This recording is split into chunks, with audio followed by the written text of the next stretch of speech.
Okay, now let's get into the Crescent kick Omo Plata as a submission. The warning about any of the submission applications of the Omo Plata that we'll always give you is it's much trickier to hit this, right? From the bottom, attacking the Omo Plata and sweeping is very high percentage. Attacking the Omo Plata and submitting, much less so. So again, we'll get into specific entries later, but we're going to be controlling the elbow. Ideally, we'll be blocking the wrist. We'll have some kind of framing mechanism allowing us to get our foot in here, push off, and start to get to here. If he just immediately chooses to roll, there's not a lot we can do about that. However, there is one thing that we can do. Let's just rotate around so, there we go, to help us, which is the foot that was on the hip. Let's rotate a little bit more ass towards the camera. The foot that was on the hip can slip through, is this visible on camera? Can slip through to attempt to block his roll. So if I'm here like this, there we go. So my foot is hooking like this. This will help slow him down, like really give her, try to roll through here. There we go, you will kind of end up with a broken play if you try to hold on to this too long. Right? So just understand that the mechanic here is not a particularly powerful one, but it is enough. So if I get to here like this, then I immediately build my base. Right? Now, when he goes to roll, I'm able to extend my left leg into his ankle at the end of the lever, and I try to build to my hand. As I do this, I'll slide my foot out, and I'll basically chair sit while leaning. So keep trying to roll here. Your hips against mine are stopping me. Yeah, so as long as I lean, if I'm just here like this, obviously you can roll right through. So I basically sat through to like a chair sit, and I lean across his hip. So let's just go through that motion one more time, and we'll start from here. So I get myself into the crescent kick, I slow you down, and then I sit through and I lean. I'm still holding the elbow, I'm doing it with both hands because I'm placeholder system switching. So my left hand, my right hand is holding his elbow, my left hand, we'll give you another angle in a second. My left hand is, or my right hand is holding it currently. My left hand switches and I bring my arm across. And you'll notice that I'm not sitting over his hip at that point, but I was going towards his shoulder. Build your base back up, please, Rory. If I sit down and put my arm across his hip, roll through now. Oddly enough, the momentum and weight of his entire body is strong enough to push my elbow open. I know a lot of people classically teach, just go into turtle here. A lot of people classically teach coming up into the Omo Plata and like blocking the hip here like this. I don't think that's particularly valid unless you're really prepared to like roll and chase the Omo Plata, or unless frankly, you're dealing with somebody who doesn't have a lot of like weight behind them. If you're bigger than they are, this totally works. If you're able to secure the opposite side, it totally works. But if I reach into his shoulder, now go to roll. Oh, can't. Yeah, the reason this works is because my body is in the way of his roll.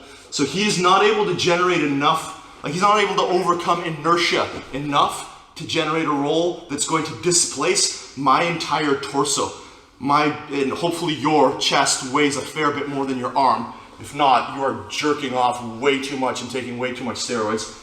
So if I just do this, there's no way that my arm can stop the momentum of the roll. But if I lean forward and put my rib cage up, and I'm grabbing his armpit on the far side, again, we'll give you another angle in a second, and I'm grabbing the lapel. So let's just switch around. This way? Yeah, I'm just, there we go. Yeah. Actually, I think we already did that one. We want to rotate completely around this way. There we go. So, I get to here. My leg needs to be in. I get to here, I'm blocking. And now, I sit through and I lean forward. So my body's in front, my hands switch. So, I did that a little bit quick. My hand was here, left hand goes here, and I go into his armpit, and I reach around and grab the lapel. You don't always have to grab the lapel, you can just bring your forearm into their armpit, and now we end up settling down. Like, it's actually difficult for Rory to maintain that position. So let's build back up for a second. This is where I want to be. If I get through to here, awesome. I'm still gripping this because bendy people will still be able to yank their elbow out. Like if I'm just doing this, occasionally you're going to get that happening. So we're still holding on, and my rib cage is attempting to go, or like even my hip bone is attempting to go towards my thigh, which is wedging his arm in, and that is bringing my armpit over top of his, like the far side of his rib cage past his spine. If somebody's quite big and goes to like push you forward, you may have to let go of this hand and post like this. You'll notice what I did there is I brought my thigh in to replace my hand as a wedge so that I still don't lose his elbow, because if I just go like this and his elbow starts to protrude through, he may be able to break the position. So placeholder system, I'll do it as slow motion as I can from here, is knee to the mat, my hip above his hip,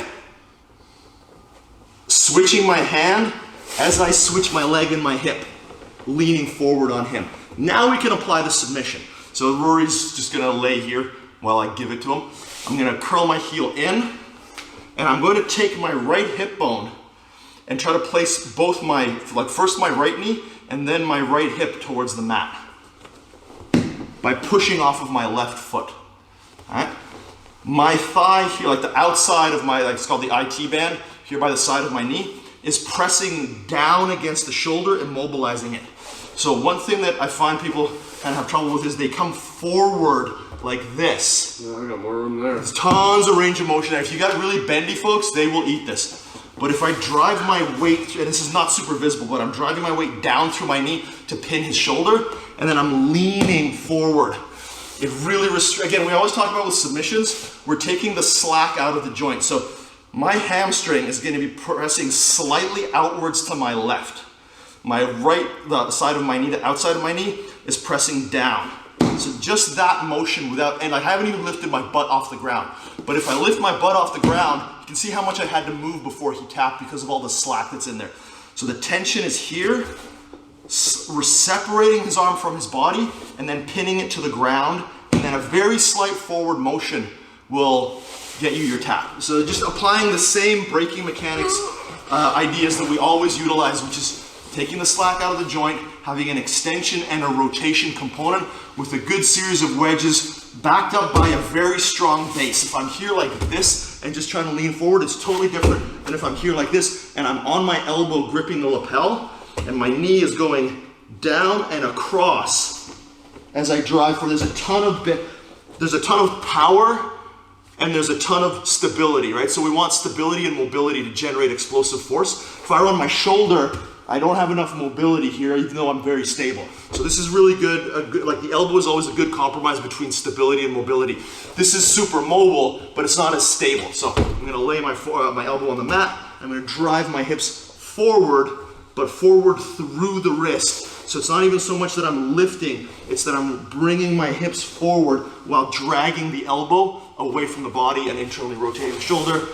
I mean, unless they're just completely ridiculously like genetic freak flexible, you should be getting a tap with a minimal amount of movement. That's what's kind of crazy is that even though I just got my black belt, I listen to that and I'm like, how am I ever going to acquire that kind of knowledge? That's amazing. Congratulations on your black belt, by the way. We should have a separate video about that.